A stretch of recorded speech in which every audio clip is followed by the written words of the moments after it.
தேர்தல் 5 மாநில தேர்தல் சூடு பிடிக்க தொடங்கி இருக்கிறது. அதிலும் குறிப்பாக தமிழகத்தில் இப்போ தான் கொஞ்சம் கொஞ்சமாக இந்த கூட்டணி விவகாரங்கள்லாம் செட்டில் ஆகிட்டு இருக்கு. இப்போ இந்த முறை திரு மு.க. ஸ்டாலின் அவர்கள் ஒரு ஒரு தனிப்பெரும் மெஜாரிட்டியில் இந்த 5 வருடத்தை நிறைவு செய்து முடிச்சிருக்கிறாரு. பல்வேறு துன்பங்கள், துயரங்கள், ஃபண்டிங் இல்லாதது, மத்திய அரசு நிதி அளிக்காதுன்னு நிறைய விஷயங்கள், எதிர்ப்புகள் அதெல்லாம் மீறி ஒரு அருமையாக ஒரு 5 வருஷத்தை முடிச்சிருக்காரு அப்படின்னு தான் பார்க்கப்படுது. கடந்த கால ஆட்சிகளை கம்பேர் பண்ணும்போது இன்ஃப்ராஸ்ட்ரக்சர் டெவலப்மெண்ட்டாக இருந்தாலும் சரி, வெளிநாட்டு முதலீடுகளை ஈர்ப்பதில் இருந்தாலும் சரி, இந்த 5 ஆண்டுகள் சிறப்பாக செயல்பட்டிருப்பதாகவே நிபுணர்களுடைய கருத்து அப்படி தான் இருக்குது. பொதுமக்களுக்கும் என்னென்ன செய்யணுமோ அதை முடிந்த அளவுக்கு நிறைவாக செஞ்சுருக்காங்க. ஸோ அப்படி இருக்கும்போது இப்போ தமிழ்நாடு முழுவதும் உள்ள பல்வேறு தொகுதிகளில் சிறப்பான திட்டங்களை கொண்டு வந்தது, அதிகப்படியாக பல்வேறு சட்டமன்ற உறுப்பினர்கள் சிறப்பாக செயல்பட்டதுன்றது தான் அதோட ஒட்டுமொத்த உருவம் தான் ஒட்டுமொத்த திராவிட முன்னேற்ற கழக ஆட்சி. அதுபோக முதலமைச்சருடைய செயல்பாடுகள் இதெல்லாம் அதில் அடங்கும். ஸோ அதில் நம்ம ஏற்கனவே இந்த ஒரு பானை சோத்துக்கு ஒரு சோறு பதம் அப்படின்ற மாதிரி ஒரு கிராமத்தில் ஒரு பழமொழி சொல்லுவாங்க. அதன் அடிப்படையில் பார்த்திங்க அப்படின்னா தமிழ்நாட்டில் முதல்ல ராணிப்பேட்டை தொகுதி எடுத்தால் அது சென்னை மிக ஒட்டிய மாவட்டத்தை சேர்ந்த மாவட்டம் ராணிப்பேட்டை மாவட்டம். அதில் உள்ள தொகுதியை நம்ம சாம்பிள் தொகுதியாக எடுத்தோம். அது என்ன காரணம் அப்படின்னு பார்த்தோன்னா, அந்த தொகுதியில் உள்ள பல்வேறு பகுதிகளுக்கு நம்ம போய் நேரில் ஆய்வு செய்ததன் அடிப்படையில் பார்த்திங்கன்னா மிகப்பெரிய வளர்ச்சியை அந்த தொகுதி கண்டிருக்கு அப்படின்னு நியாயமாக அதற்கான ஆவண ஆதாரங்களோட மக்களை சந்தித்து எதிர்கட்சிக்காரர்கள்ட்டையும் பேசி, அவர்கள் சில பேர் என்ன பண்ணுவாங்கன்னா பொறாமையில் சொல்கிறது, தங்கள் கட்சி தான் ஆட்சிக்கு வரணும்னு சொல்கிறது, இப்படிலாம் சொல்லுவாங்க. இது எல்லாத்தையும் கேட்டுட்டு அதை சுற்றி பார்த்துட்டு அதை விசுவலைஸ் பண்ணி நம்ம வழங்கியிருந்தோம் கடந்த வாரத்தில். ஸோ அந்த தொகுதியோட சட்டமன்ற உறுப்பினர் கிட்டத்தட்ட 4 முறை சட்டமன்ற உறுப்பினராக இருந்து இந்த முறை அமைச்சராக இருந்திருக்கிறார். இந்த 5 வருடத்தில் மாவட்ட செயலாளராக திராவிட முன்னேற்ற கழகத்தோட ஒரு கோட்டையாகவே வேலூர் மாவட்டத்தை வைத்திருந்தவர். கிட்டத்தட்ட அதாவது அந்த ஒருங்கிணைந்த மாவட்டத்தில் பார்த்திங்கன்னா வேலூர் மாவட்டம், இப்போ இருக்க திருப்பத்தூர் மாவட்டம், வேலூர், ராணிப்பேட்டை 3ம் சேர்ந்த ஒரு மிகப்பெரிய ஒரு மாவட்டமாக இருந்த காலத்தில் இருந்து மாவட்ட செயலாளராக இருந்து கொண்டிருப்பவர் திரு ஆர் காந்தி அவர்கள் கிட்டத்தட்ட 13 இடங்களில் கலைஞர் இருக்கும்போது 12 இடங்கள், ஒரு இடம் ஜஸ்ட் மிஸ், 12 இடங்களே இல்லை வெற்றிக்கனியை பறித்து கொடுத்த காலத்திலேருந்து அந்த பணியை செய்ததுலேருந்து இந்த மாவட்டம் ராணிப்பேட்டை மாவட்டம் ஒரு 4 தொகுதிகள் அடங்கிய மாவட்டமாக இருக்குது. அதற்கும் தொடர்ந்து மாவட்ட செயலாளராக இருந்து கொண்டு 4 தொகுதிகளையுமே தன்னோட தொகுதி போல் பார்த்துட்ருக்காரு. ஏன்னா இதை நம்ம சொல்லலை, நம்ம மக்கள்கிட்ட கேட்டு மக்களை சந்தித்து கேட்டபோது கிடைத்த விஷயங்களை தான் நம்ம இருக்கிறோம். அவரை தான் நாம் சந்திக்க வந்திருக்கிறோம். அமைச்சர் திரு ஆர் காந்தி அவர்கள் நம்மோடு இருக்கிறார். அவரிடம் கடந்த காலத்தில் என்ன செய்திருக்கிறார் என்பதை விட இனி என்ன செய்ய போகிறார், இந்த 5 ஆண்டுகளில் என்ன செய்திருக்கிறார் அப்படின்றத பற்றி தான் கேட்க போகிறோம். வணக்கம் சார். வணக்கம் சார். நல்லா இருக்கீங்களா? உங்கள் தொகுதி மிக சிறப்பாக இருந்தது. நம்ம அதை கட்சி திராவிட முன்னேற்ற கழகன்றதை தாண்டியும் மக்கள்கிட்ட பேசியதை வச்சும் இந்த தொகுதியை சுற்றி பார்த்ததை வச்சு பார்த்திங்கன்னா இது ஒரு சாம்பிள் தொகுதியாகவே எடுக்கலாம் அப்படின்னு சொல்லி தான் நம்ம ஒரு வீடியோ போட்டிருந்தோம் ஒரு வாரத்துக்கு முன்னாடி. நீங்கள் இப்போ 4வது முறையாக இருந்திருக்கீங்க, இப்போ அமைச்சராக இருந்திருக்கீங்க. அமைச்சர்ன்றதை தாண்டி இப்போ இந்த மாவட்டமே பார்த்தீங்க அப்படின்னா ஒரு வெளிநாட்டில் உள்ள ஒரு ரூரல் மாதிரி இருக்குது. கம்பேர் பண்ணி நீங்கள் மலேசியன் ரூரல் ஏரியா பார்த்தீங்கன்னா எங்கேயுமே சாலை வசதி இல்லாமல் இருக்காது, தெருவிளக்குகள் இல்லாமல் இருக்காது, தண்ணீர் பிரச்சனை இருக்காது. ஸோ அந்த மாதிரியான ஒரு தோற்றத்தை இந்த ராணிப்பேட்டை நகரத்தை பொறுத்தளவுக்கு தருது. அதே மாதிரி ரூரல் ரோடு நீங்கள் சோளிங்கர் எடுத்தாலும் சரி, இந்த பகுதியில் சாலைகள் எல்லாமே பண்ணியிருக்கீங்க. இந்த 5 ஆண்டுகளில் நீங்கள் வேறு என்ன பணிகள் சிறப்பாக நீங்கள் செய்ததா நீங்கள் என்ன நினைக்கிறீங்க? நாங்கள் நம்ம மாண்புமிகு தமிழக முதல்வர் ஆட்சி பொறுப்பேற்றவுடன், அவர் ஆட்சி பொறுப்பது மே 7ஆம் தேதி அன்றைக்கி தான் நாங்கள் அமைச்சர் பதவியேற்றோம். அன்றைக்கி தமிழ்நாட்டு நிலைமை என்னன்னா 2வது கொரோனா. கிட்டத்தட்ட ஒரு நாளைக்கு எங்கள் இதில் தமிழ்நாட்டில் 25,000 பேர் பாதிப்பு. அதே ஒரு 4-5 நாளில் 35,000 பேர் ஆச்சு. எங்கள் முதலமைச்சர் பதவியேற்ற உடனே யாரும் எந்த துறைக்கும் அனுப்பலை. மந்திரிகள் ஒரு அமைச்சருக்கு ஒரு பொறுப்பு கொடுத்தார். எனக்கு இந்த 13 தொகுதி, வேலூர் 3 மாவட்டம், கிருஷ்ணகிரி ஒரு 6 தொகுதி, 19 தொகுதி, அந்த மாதிரி ஒரு அமைச்சருக்கு பொறுப்பு கொடுத்து நாங்கள் எங்கள் துறைக்கு போகல, ஒரு சபதம் எடுத்தார், மக்களை கொரோனாலேருந்து எப்படி காப்பாற்றுறது. கொரோனா டைமில் திடீர்னு மார்ச் 25 லாக்டவுன் சொல்லிட்டாங்க, பஸ் எதுவுமே போகாது அப்படின்ட்டாங்க. என்ன பண்ணுறது எதுவுமே தெரியல. அந்த டைமில் நான் என்னோடய சிஸ்டர் வீட்டில் இருந்தேன், அரியலூர் டிஸ்ட்ரிக்டில். அவர் எம்எல்ஏ காந்தி சார், தளபதி சார் கிட்ட பேசினா எங்களுக்கு அவரோட முயற்சினாலையும் என்னுடைய கணவர் அடுத்த நாளே எங்கள் வீட்டுக்கு கொண்டு விட்டாங்க.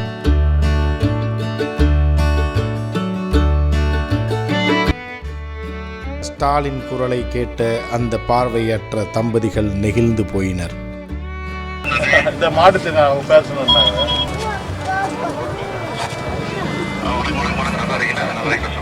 நல்லா இருக்கீங்க, நீங்கள் நல்லா இருக்கீங்களா?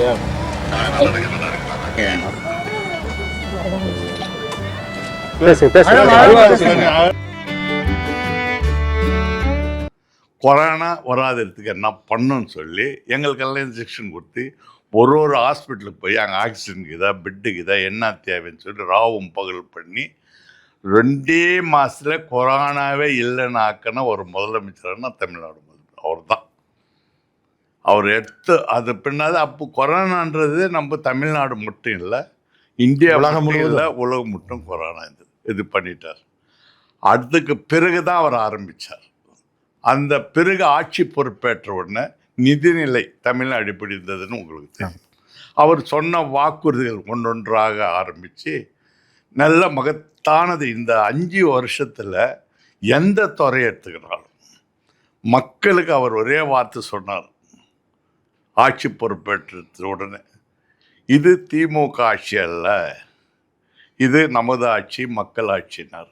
ஓட்டு போட்டவனுக்கு நான் தான் முதலமைச்சர், ஓட்டு போடாதவனுக்கும் நான் தான் ஓட்டு போடாத சிந்திக்குன்னு ஒரு வார்த்தை சொன்னார்.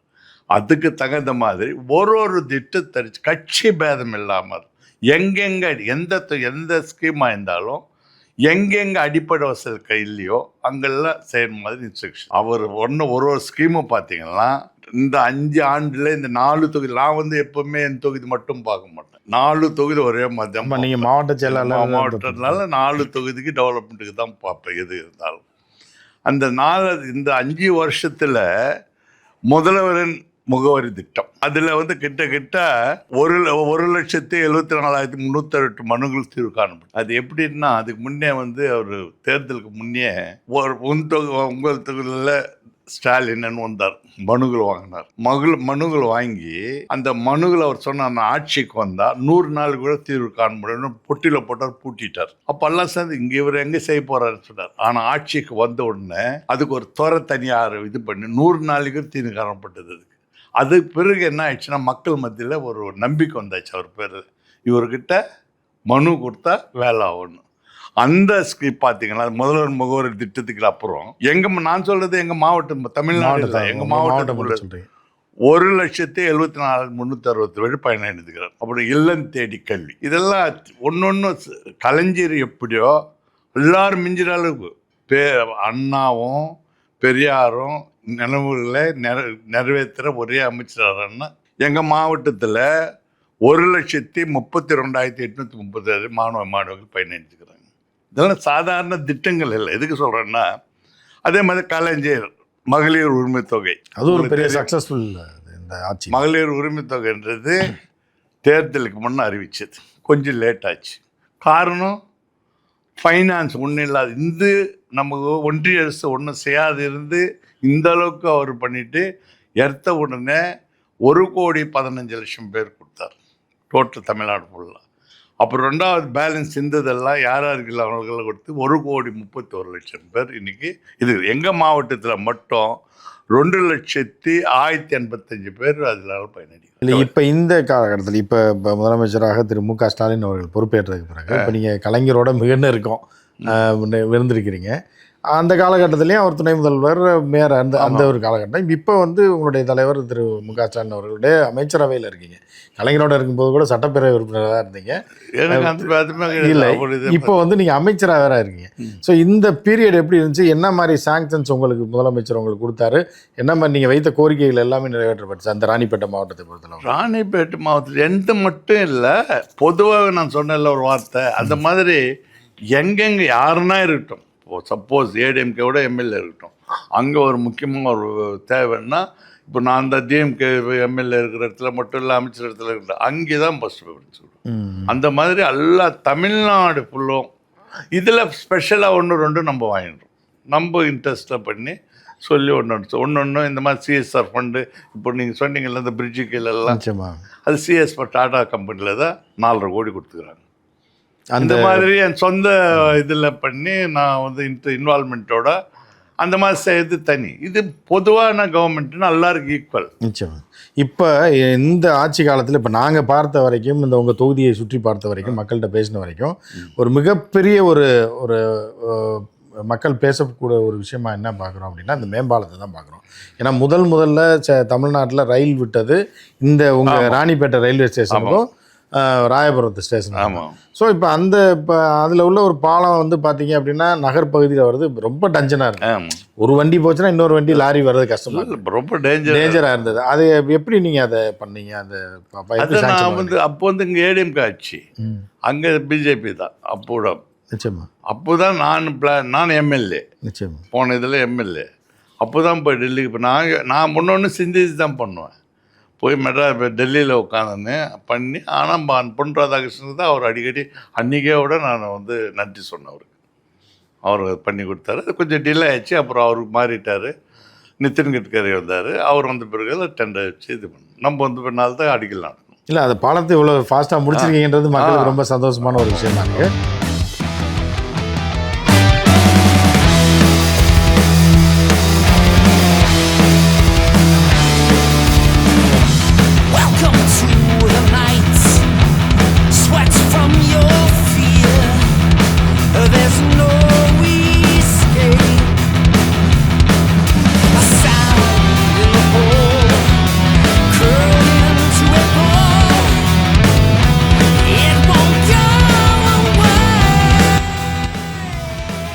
வேற எந்த மாவட்டத்தில் வேற என்ன இப்போ உங்களுக்கு, இப்போ நீங்கள் ஒரு சட்டப்பேரவை உறுப்பினராக இருக்கீங்க, இனி என்ன பண்ணணும், நீங்கள் என்ன பண்ணல? மாவட்டத்தில் எங்களுக்கு முன்னொரு குறை ஒரு பைபாஸ் போட்டாச்சு. அடுத்து ஷோலிங்கர் பைபாஸ் ஆல்ரெடி அனௌன்ஸ்மெண்ட் ஆயிடுச்சு. ஓகே. அது வந்து இது எடுத்துனுக்கிறாங்க, சர்வே இதெல்லாம் எடுத்துன்னு லேண்ட் அக்விசேஷன் எல்லாம் இப்போ பண்ணோன்னா அது இந்த ஒரு 1 இயரில் அது முடிஞ்சிடும். இல்லை, அந்த பைபாஸ் வந்தால் என்ன பலன் நினைக்கிறீங்க? பலனா ஷோலிங்கர் உள்ளவே நீங்கள் போனால் வெளியே ரொம்ப பிளாக் ஆகிடும். அந்த ரோட்டில் நீங்கள் போயிருக்க மாட்டீங்க. அது முக்கியமான இல்லை உள்ள சின்ன இது ரிட்டர்ன் வருது, அதனால ரொம்ப முக்கியமானது. இது ஒரு முக்கியமான இது. நான் சொன்ன மாதிரி மெடிக்கல் காலேஜ் 6 இதுக்கு வரணும், எங்களுக்கு ஒன்று அது லிஸ்ட்டில் இருக்குது, நமக்கு ஒன்று வந்துடும். வெட்டினரி காலேஜ் வந்துட்டேன். இப்போ ஆர்ட்ஸ் காலேஜ் ஆல்ரெடி வந்துச்சு, இப்போ தான் ஓப்பன் பண்ணோம். ஓகே. ஷோலிங்கர் தொகுதியில் வெங்கடாபுரம் ஒன்று இதில் ஒரு மாதத்துக்கு முன்னே தான் ஓப்பன் பண்ணோம். அது மாதிரி என்னென்ன தேவைகள் எல்லாம் ஒன்றா பண்ணிருக்கிறோம். அடுத்து என்ன பண்ணணும் உங்கள் நீண்ட கால இந்த ராணிப்பேட்டைக்கான கனவு திட்டங்கள்? இல்லை கனவு திட்டங்கள் தான் மேக்ஸிமம் நிறைவாச்சு. இது ஒன்று நம்ம நவலாக் பஞ்சாயத்தில் இந்த பட்டா கொஞ்சம் எல்லாம் ரெடியாக இருக்குது, போயிடுச்சு.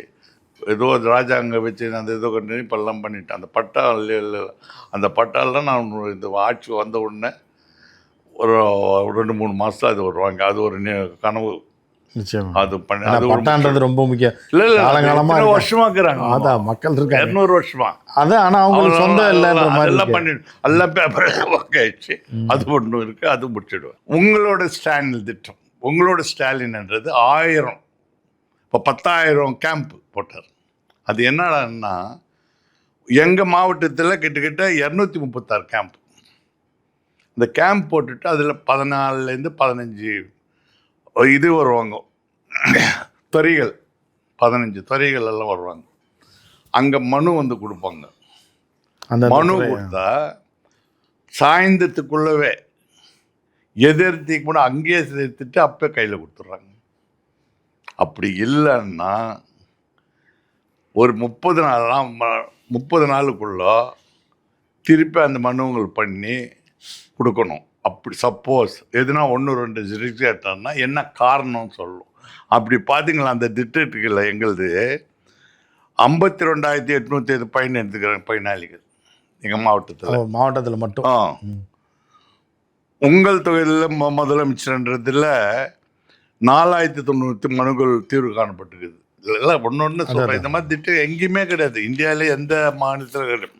மக்களோட முதல்வர் திட்டத்துக்கு கேட்டால் 32,400 பயனாளிகள் பயணிச்சுக்கிறாங்க. அதே மாதிரி உங்கள் தேடி உங்கள் ஊரில் திட்டம் அது 3,627 பயனாளி பயணிச்சுக்கிறார். முதல்வரின் காலை கனவுகள் திட்டம் சாதாரண திட்டம் இல்லை. இவர் இங்கே ஆரம்பித்த உடனே இந்தியாவில் இருக்கிற முதல்ல கர்நாடகா ஆரம்பித்து இப்போ எல்லாம் பயன்படுத்துகிறாங்க. அந்த மூலியமாக இன்னைக்கு கிட்டத்தட்ட 31,583 மாணவர்களுக்கு குழந்தைகள் பயனடைகிறாங்க இன்னைக்கு. மக்களை தேடி மருத்துவம் இது வந்து சாதாரண, நான் கிருஷ்ணகிரி இன்சார்ஜ் இருக்கும்போது ஒசூர் பக்கத்தில் தான் ஆரம்பிச்சது இது. ஓகே. மக்களை தேடி மருத்துவம் நான் தான் அங்கேருந்து அதை முதல்ல ஆரம்பிக்கும் போது நான் இன்சார்ஜ் மினிஸ்டருங்க. ஓகே. அது வந்து நிறைய பேர் நினைக்கிறாங்க இந்த மக்கள் தேடி மருத்துவன்றது ஏதோ மலவாய் மக்கள் அங்கன்னு. அப்படி இல்லை. ஓகே. இதே டவுனில் கூட இருப்பாங்க, நிச்சயமா. உடம்பு சரியில்லாத இருப்பாங்க, வெளியே யாருக்கும் சொல்ல மாட்டாங்க, வெட்கப்படுவாங்க. இதான் நிச்சயமா நிச்சயம். எதுக்கு வெட்கப்படுவாங்க? அது வந்து சொல்லாத என்ன பண்ண, மருந்து வாங்குறதுக்கு பணம் இருக்காது, அதான் அதான். யாருக்கிட்ட போக மாட்டாங்க, அப்படியே இருந்து அப்படியே இறந்து விடுவாங்க. சரி சரி, இதெல்லாம் பார்த்து தான் மக்களை தேடி மருத்துவம் அந்த திட்டம் ஆரம்பிச்சது. இன்னைக்கு என்ன எத்தனை பேர் தெரியுமா? 2,56,00,000 பேர் தமிழ்நாடு தமிழ்நாடு முழுவதும் பயணம். நேராக வீட்டுக்கு போய் டாக்டரு செக் பண்ணி ஒரு மாதத்துக்கு அந்த மாதிரி உங்களுக்கு என்ன சுகரா பிபியா என்னன்னு கொடுத்துட்டு, அந்த அளவுக்கு இன்னைக்கு அந்த திட்டம் என் உலகத்திலேயே அது எவ்வளோ பேர் பயன்படுறாங்கன்னா அந்த மாதிரி பயன்படுறாங்க. அது இந்த மாவட்டத்தில் எடுத்துக்கினா 4,22,340 பேர் பயன்படுறாங்க. உங்கள் மாவட்டத்தில் மட்டும்? எங்கள் வேலூர் மாவட்டம், ராணிப்பேட்டை மாவட்டம். அதே மாதிரி கலைஞர் வரும் முன் காப்போம் திட்டம் கீழே கிட்டத்தட்ட 97,096 பயனாளிகள் மருத்துவ சேவை அது இது பண்ணுறாங்க. அதே மாதிரி முதலமைச்சர் மருத்துவ காப்பீடு திட்டம் கிட்டத்தட்ட 81,604 பேர் பயனடைகிறாங்க. கிட்டத்தட்ட 100 கோடி ரூபாய், 100,21,00,000 இங்கே இங்கே மட்டும். டாக்டர் முத்துலட்சுமி ரெட்டி முகப்பூர் நிதி ஒரு திட்டக்கிட்ட 40,705 பேர் தாய்மார்களுக்கு கிட்டத்தட்ட 16,85,00,000. எங்கள் மாவட்டத்தில் மட்டும் சொல்கிறேன். அந்த மாதிரி ஒரு திட்டம் மாற்றுத்திறனாளிக்கு நிலத்தடி சமத்தில் இந்த துறை 12,874 நபர்களுக்கு கிட்டத்தட்ட 31,61,69,00,000 மதிப்புள்ள உதவிகள் வழங்கப்பட்டுள்ளது. இந்த மாவட்டத்தில் மட்டும் நான் சொல்கிறேன். இதெல்லாம் விலையில்லாத மிதிவண்டிகள் இது கொடுக்குறாங்கல்ல, 10,505 மாணவர்களுக்கு கொடுத்துருக்குறாங்க. இந்த விவசாய மின் இணைப்பு திட்டத்துக்கு விவசாய மின் இணைப்புன்னா என்னன்னா 89 தான் கலைஞர் விவசாய திட்டம் கொடுத்தாரு. அதனால அன்னி கொடுத்தது நிறைய பேர் பெண்டிங் இருந்தது. அதுக்கு முதலமைச்சர் என்ன சொன்னாருன்னா, நான் வந்தால் வருஷத்துக்கு 50,000 பேர் டோட்டல் 50,000 பேர் கொடுக்குறேன்னு சொன்னார். இன்னைக்கு அவர் வந்த பின்னால் கிட்டத்தட்ட 2.5 லட்சம் பேர் கிட்டத்தட்ட கொடுத்துக்கிறேன். எங்கள் மாவட்டத்தில் பொறுத்த வரைக்கும் எங்கள் மாவட்டத்தில் 4,086 புதிய விவசாயிகளுக்கு இனிப்பு கொடுத்துருக்கோம். பெண்டிங் இருந்தவங்களுக்கு. அதுக்கு முன்னாடி இதெல்லாம் கிடையாது. இதெல்லாம் ஒன்று சிந்திச்சு அதே மாதிரி நகைக்கடன் தள்ளுபடி இந்த திட்டக்கிட்ட 23,259 பேர் பயனெடுத்துக்கிறாங்க, 75 கோடி. அதே மாதிரி திருக்கோவில்கள் கிட்டத்தட்ட இந்த 222 திருக்கோவிலுக்கு மாவட்டத்தில் மட்டும் எல்லாம் கோவிலுக்கு அந்த 66,70,00,000 பணிகள். அதில் சோழிங்க நரசிம்மசாமி கோவில்னா அது நாங்கள் பண்ணது தனி. நரசிம்மசாமி கோவில்ன்றது நான் முதல்ல வந்து கும்பாபிஷேகம் பண்ணாது இந்த 40 வருஷம். கலைஞர் 2010 என்ன அங்கே தலைவராக போட்டார். போகும்போது எனக்கு விஷயம் அப்போ வந்து என்னன்றது தெரியும், எதுக்கு தலைவராக போட்டார் இந்த மாதிரி யார் என்னடான்னு சொல்லி அங்கே ஒன்று கேட்கும்போது சொன்னாங்க, இதுக்கு வந்து 132 கிலோ தங்கம் வேணும், அதுதான் தங்கத்தில் அந்த கோபுரம் பண்ணணும் அது சொன்னார். யாராலும் முடியலன்னு. அப்போது வந்து நான் கேட்டேன், பதவியேறதுக்கு முன்னே கேட்டேன், இது என்ன எப்படி இது என்ன எவ்வளோ ஸ்டாக் வச்சுக்கிறேன்? 3 கிலோக்கு ஸ்டாக் இது. நான் என்ன பண்ணேன், பதவியேற்கும் போது நானே ஒய்ஃப் போகும்போது 1 கிலோ தங்கம் வாங்கிக்கினேன் பதவியேற்கிறதுக்கு. அப்போ பெரிய கருப்பை தான் மினிஸ்டர். 16,80,000 ரூபாய் 1 கிலோ. அப்போ போய் பதவியேற்றுக்கிட்டேன். 3 மாதத்தில் அது கும்பாபிஷேகத்துக்கு காட்டி அவ்வளோ ஒன்றா எத்தனை கோடியாக இருக்குது. இன்றைக்கி எத்தனை கோடி அது கணக்கு. அப்போ கிலோ வந்து 14 லட்சம். இப்போது 1 கோடி 1 கிலோ. அது பண்ணி எப்படின்னா அந்த அளவுக்கு நான் இது பண்ணி உடனே அது பண்ணது பெரிய சமாச்சாரம். அப்போ என்ன பண்ணணும், இது பண்ணது போக 2 கிலோ 3 கிலோ தங்கிச்சு. அதே மாதிரி அந்த சின்ன மலைக்கு மலை போடலாம்னு சொல்லி அப்போது அடிக்கல் நாட்டினோங்க. சின்ன மலை இதுக்கு அடிக்கல் நாட்டணும். ரோப்கார் கவர்மெண்ட் 6 கோடி அது இது அவன் அடிக்கல். அப்போ எப்போ கூட 2010 நாங்கள் அடிக்கல். அந்த இது வந்து இப்போ நாங்கள் வந்த பிறகு அப்போ என்ன பண்ணேன்னா இந்த இதெல்லாம் போக நான் சின்னமலைக்கு ரோடு போடணுன்னு என் பேரில் 2,25,00,000 ரூபாய் இந்தியன் பேங்க்கில் இப்போ ஃபிக்ஸட் போட்டு வச்சுருந்தேன் என் பேர். உங்கள் பேரில் நான் ஆட்சி போன உடனே நான் என்னை யாரும் ரிசைன் பண்ணேன்னு சொல்லவே இல்லை. நானே ரிசைன் பண்ணி கைது கொடுத்து அந்த 2,25,00,000 அந்த ஈஓ பேருக்கு மாற்றிட்டேன்.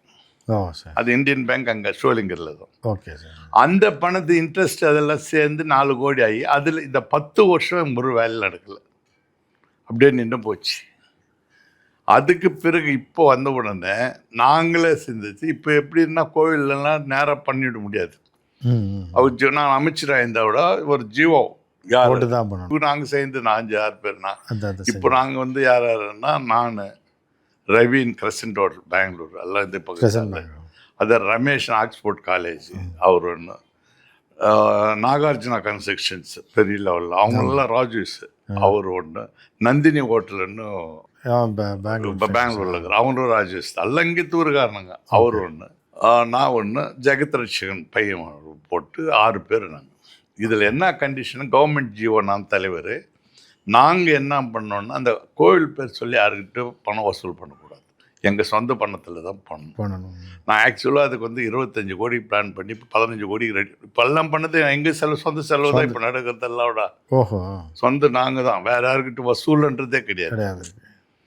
அந்த கோவில் பண்ணிவிட்டு அந்த இது இன்னும் இதெல்லாம் இருக்குது, இன்னும் இதெல்லாம் பண்ணிட்டோம். இன்னும் நான் பிளான் பண்ணின்னுக்கிறோம், லேண்ட்ஸ்கேப்பிங்கு இது நல்லா பண்ணிட்டு இருக்குது. இப்போ எங்கோ இதாகிடுச்சு. அந்த மாதிரி ஒரு கோவிலுக்கு அதே மாதிரி வன்னிவேடு கோவில் இப்போ பண்ண கோவில் இப்போ கும்பாபிஷேகம் பண்ணாங்க. வன்னிவேடு கோயிலெலாம் வந்து வரலாற்று சிறப்புக்கு அது வந்து அதுக்கு வந்து என் ஒய்ஃப் தான் கிட்டக்கிட்ட நாங்கள் 1 கோடிக்கு செலவு பண்ணி அதுக்கு பண்ணி இது பிரம்மாண்டமாக. அதே மாதிரி பல்லூருக்கு அந்த இது கொடுத்த 66 கோடி அந்த கொடுத்துக்கிறாங்கல்ல இந்த கோயிலுக்கு. அந்த இதில் அது தளபதி ஆட்சியில் இன்றைக்கி கோவிலுங்களுக்கு கும்பாபிஷேகம் இது வரைக்கும் நடந்ததே கிடையாது. இந்த மாதிரி நடந்தது மாதிரி இல்லை. நிச்சயமாக நிறைய கோயில் அளவுக்கு இன்றைக்கி அப்படி இருக்குது. அதே மாதிரி கூட்டுறவு கடன் பயிர் கடன் அந்த திட்டத்துக்கு இல்லை கிட்டத்தட்ட 1057 கோடி மதிப்புள்ள பயிர் கடன் கொடுத்துக்கிறோம். பல்ல அந்த அளவுக்கு அந்த மாதிரி இந்த ஆட்சியில் இந்த மாதிரி எந்த ஆட்சியிலும் கிடையாது. திட்டம் ஒரு திட்டம்னு சொல்ல முடியாது. அந்த அளவுக்கு இன்னும் காப்போம் திட்டம், உயிர் காப்போம் 48, அது என்ன தெரியுமா?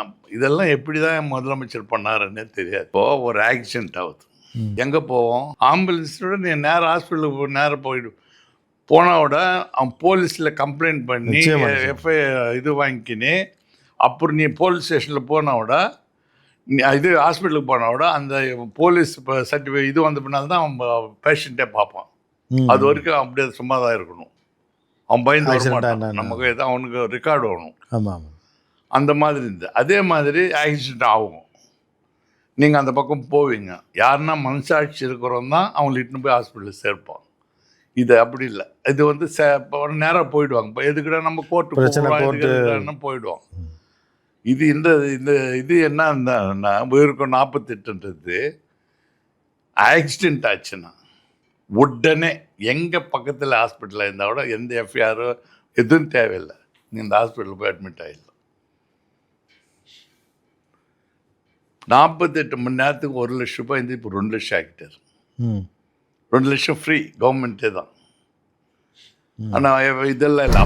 அப்புறம் மேலே எதுவும் எக்ஸ்ட்ரா ஆச்சுன்னா வேறு எதுனா இருந்துச்சுன்னா கூட வேறு அனுப்புவாங்க. எக்ஸ்ட்ரா ஆச்சுன்னா அது இன்சூரன்ஸு இதெல்லாம் பண்ணி இது ஃப்ரீ தான். ஓகே.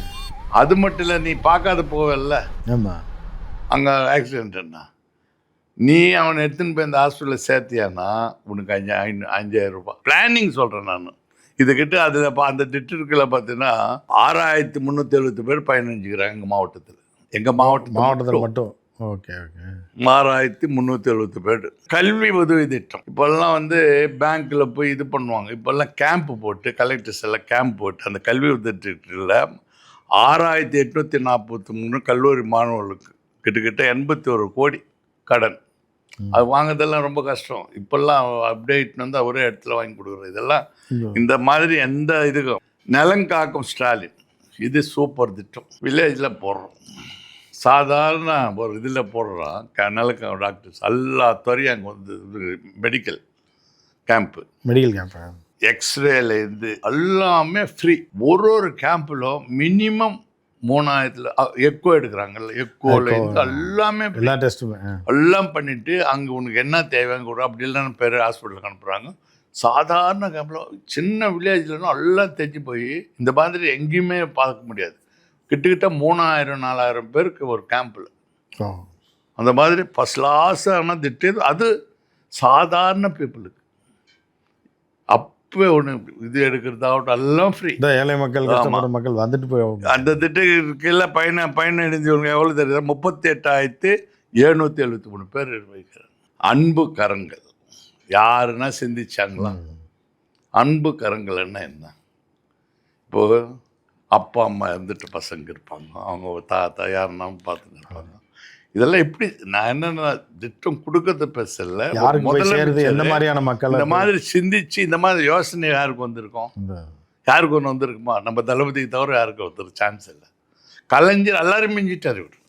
அந்த மாதிரி ஒரு திட்டத்தை சாதாரண திட்டம் அதுக்கு பேர் வைக்கிறார் பாருங்க எப்படி வைக்கிறார். அதில் கிட்ட எங்கள் மாவட்டத்தில் மட்டும் 105 குழந்தைங்களுக்கு அந்த மாதிரி மாதம் 2000 ரூபாய் மாதம் 18 வயசு வரைக்கும். அதுக்கு பின்ன படிப்பு எது இருந்தாலும் அவரை பார்த்து உலகம் கையில் திட்டத்துக்கு இல்லை இலவச மடிக்கணி. அதுக்கு இப்போ எவ்வளோ பேர் கொடுத்துக்கிறோன்னா 12,765 மொத்தத்தில் கொடுத்துக்கிறோம். மொத்தம் 20 லட்சம் பேருக்கு மடிக்கணி எல்லாம் இப்போ கொடுத்தாச்சு. இங்கே ராணிப்பேட் நவல்பூர் இந்த பிரிட்ஜு இருக்குது. இந்த பிரிட்ஜு ஹிஸ்ட்ரி அது. இதுக்கு முன்னே எம்எல்ஏ இருந்தால அமைச்சராக முன்னே அப்போ தான் நான் போய் இந்த மாதிரி ரொம்ப சின்னதாக இருக்கும் பிரிட்ஜு.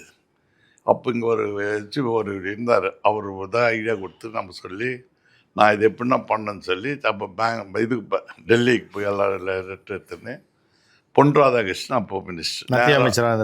அப்போ நான் சிவா எம்பி 2 வீட்டுக்கு போய் அவர்கிட்ட பார்த்து இந்த மாதிரி சொன்னது அவர் உடனே நிஜமாகவே அவர் பாராட்டியெல்லாம் அப்போ லெட்டர் எழுதிட்டேன். அவர் தான் அதை எடுத்து முயற்சி எடுத்து அப்புறம் நான் ஆள் போட்டு எடுத்து வச்சு எல்லாம் பண்ணிவிட்டு எல்லாம் கம்ப்ளீட்டாக பண்ணிட்டு போனால் அவர் மாறிட்டார். நிதின் கட்கரி அவர் வேலூருக்கு வந்தார். அப்போது ஒன்று விஐடிக்கு வந்தார். அப்போ சாங்ஷன் எல்லாம் ஆச்சு, கொஞ்சம் பெண்டிங் இருந்துச்சு, லேட் ஆச்சு. அப்புறம் அது வாங்கிட்டு நம்ம இப்போ உடனே அடிக்கல் நாட்டி பிரிட்ஜு மூடி போச்சு. இதெல்லாம் சாதாரண திட்டங்கள்ல. நான் எதுக்கு சொல்ல வரேன்னா யாரும் ஹேண்ட் ஓவர் பண்ண மாட்டாங்க. அந்த ரிங் ரோடு ஆன் பண்ணால்தான் ஹேண்ட் ஓவர் பண்ணுவாங்க. நிச்சயமா அதுக்கு நான் சென்ட்ரல் கவர்மெண்ட்ல இப்போ பேசி அதுக்கு பர்மிஷன் வாங்கி இப்போ வாங்கி நம்ம ரெகுலரில் எடுத்து இப்போ வேலை நடக்குது. அந்த கவர்மெண்ட் 23 கோடி மிச்சம் இது ஒரு 26 கோடி மொத்தம் 49 கோடிக்கு இப்போ வேலை நடக்குது. இது மாதிரி தான் தமிழ்நாட்டில் முதல். அது அந்த இன்னும் அந்த முடிக்கிறதுக்கு இன்னும் 2 வருஷம் ஆகும். அது பிடிச்சுமே ஹேண்ட் ஓவர் பண்ணுவாங்க. பிஃபோராக ஹேண்ட் ஓவர் பண்ணது இதுதான் ஃபர்ஸ்ட் டைம். அதே மாதிரி ஆற்காடு நீங்கள் பார்த்தீங்கன்னா ரொம்ப நாள் கோரிக்கை பைபாஸ் புறல் சாலை.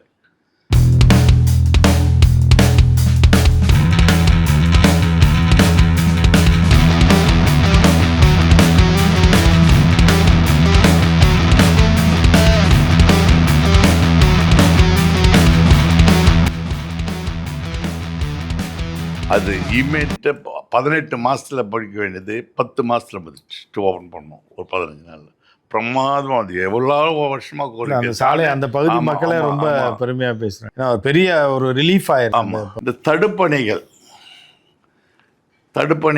கிட்ட திருப்பாக்கடலில் 47 கோடியில் தடுப்பண்ணணும். அதெல்லாம் வாட்டர் எப்படின்னா நீங்கள் பார்த்தீங்கன்னா தடுப்பண்ணே தெரியாது. இப்போ அங்கே போய் நீங்கள் பார்த்தீங்கன்னா எங்கடா தடுப்பண்ணி தான் நீங்கள் தேடணும். இந்த வாட்டர் சேவ் பண்ணுறதுக்கு இப்போ லேட்டஸ்ட் டெக்னாலஜி உள்ளவே போட்டுடுறோம். அடியிலையா 30 அடி 40 அடிக்கு உள்ளே போயிடுறோம். ஓகே. அந்த மாதிரி தடுப்பணது. அது 3 கோடி மதிப்பீட்டில் மாவட்ட நூலகம் பார்த்தீங்கன்னா நூலகம் பிரமாதமாக இருக்கும். அதே மாதிரி நூலகம் கிட்டத்தட்ட 11.5 கோடியில் வார சந்தை. நான் முதல்வர் திட்டத்துக்கு கீழே கிட்டத்தட்ட எங்கள் மாவட்டத்தில் மட்டும் 78,415 மேற்பட்ட மாணவர்கள் திறன் வளர்ப்பு பயிற்சியில் கலந்து கொண்டிருக்கிறார்கள்.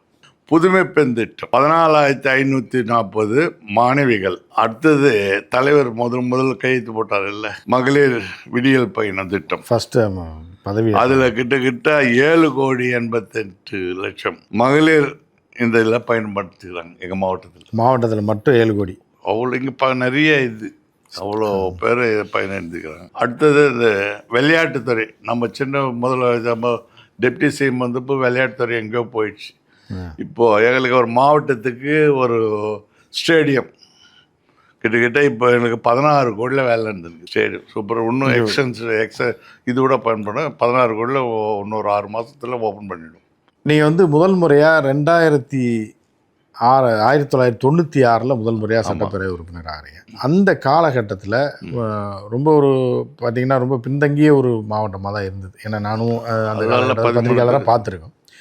ஸோ அந்த காலகட்டத்தில் நீங்கள் என்னென்ன பணிகள் ஆரம்பிச்சிங்க, அதுக்கப்புறம் எது நின்றுச்சு, அதுக்கப்புறம் நீங்கள் என்ன பண்ணியிருக்கிறீங்க அப்படின்றத பற்றி கொஞ்சம் அப்போ நான் வந்து 96 ஆட்சி பொறுப்பு, நான் வந்து பதவி எம்எல்ஏ கலைஞர் ஆட்சியில் நான் வந்து முதல் அண்ணாமலை வளர்ச்சி திட்டம் கலைஞர் ஆரம்பித்தார். அது நான் பொண்ணு வந்து இப்போ காட்பாடி தொகுதி அங்கே தான் ஆரம்பித்தது. ஓகே. ஃபஸ்ட்டு தமிழ்நாட்டிலவே கலைஞர் இங்கே தான் ஆரம்பித்தார். அப்போது முதல் சிமெண்ட் ரோடு போட்டது அங்கே. சிமெண்ட் ரோடுன்னு ஆரம்பிச்சது தான் தமிழ்நாட்டில். அப்போ நான் அங்கே பொறுப்பேற்ற உடனே அப்போ நான் எங்கெங்கே ரோடு இல்லையோ நல்லா நடந்து போவேன் கலெக்டரில். இப்போ மேலே குப்பம் ஒரு பஞ்சாயத்து, நத்தவன் ஒரு மேலே ஒரு மலை அதுக்கு வந்து நந்த இட்டுன்னு போனாங்க. நான் சொன்னேன் அடுத்த வாட்டி அந்த காரில் தான் வருவான்னு. அந்த மாதிரி ஒன்று பார்த்து செஞ்சு அதுக்கு தான் அந்த பேர் சாதன் சம்பளன்னு பேர் வச்சாங்க. அப்போ அது எது எடுத்தாலும் முடியாத காரியங்கள் எல்லாம் முடிப்பேன். இந்த மலையில் கூட ரோடு போட்டு ஆமாம் எல்லாமே இந்த மாதிரி எல்லாம் நிறைய 1-2 சொல்ல முடியாது நிறைய. இல்லை அந்த காலகட்டத்தில் ஒரு கூட சொல்லுவாங்க என்னன்னா அந்த சாலை வசதி இல்லாமல் யாரும் பொண்ணு எடுக்க மாட்டாங்க. அதே மாதிரி இப்போடா எத்தனை இடம் அந்த மாதிரி எல்லாமே ஒன்றுடாது பண்ணுவோம். அதே மாதிரி நம்ம கலைஞர் எது திமுக ஆட்சி எப்போ போதோ அந்த மாதிரி கலைஞர் அந்த மாதிரி இருக்கும்போது மகத்தான திட்டங்கள் அவர் சிந்திச்சு செயல்படுவார். ஒரு திட்டத்தை இன்றைக்கி எந்த திட்டமே தின்னா அவர் வச்சு திட்டங்கள் தான். அவர் மிஞ்சிற அளவுக்கு ஆகிட்டார். இவர் அவரோட அதிகமாக சிந்திக்கிறார், பயங்கரமாக பண்ணுறாரு. அந்த அளவுக்கு ஒரு இது அவருக்கு ஒன்றும் இல்லை. அவர் எம்எல்ஏ இருக்கா, அவருக்கு எப்படி பேர் எடுத்தார் மேயருன்னு சொல்லுங்கள். இன்றைக்கி அவர் பேர் தான் சொல்கிறாங்க. நிச்சயமாக யார் பேர் சொல்ல மாட்டார். துணை முதல்வர் இது உள்ளாட்சி அமைச்சராக இருந்தார். உள்ளாட்சியில் இந்தியாவிலேயே எந்த அமைச்சரும் இது வரைக்கும் அவர் மரணம் பண்ணதே கிடையாது. உள்ளாட்சியில் ரெக்கார்டு. துணை முதல்வராக இருந்தார் அதே மாதிரி, இப்போ முதல்வர் வந்தார் அதே மாதிரி, ஒரே மாதிரி பயங்கரமாக. இவ்வளோ நேரம் உங்கள் நேரத்தை ஒதுக்கி உங்களுடைய பல்வேறு பணிகளுக்கு இடையே எங்களுக்கு நேரம் கொடுத்தது நன்றி சார். வணக்கம்.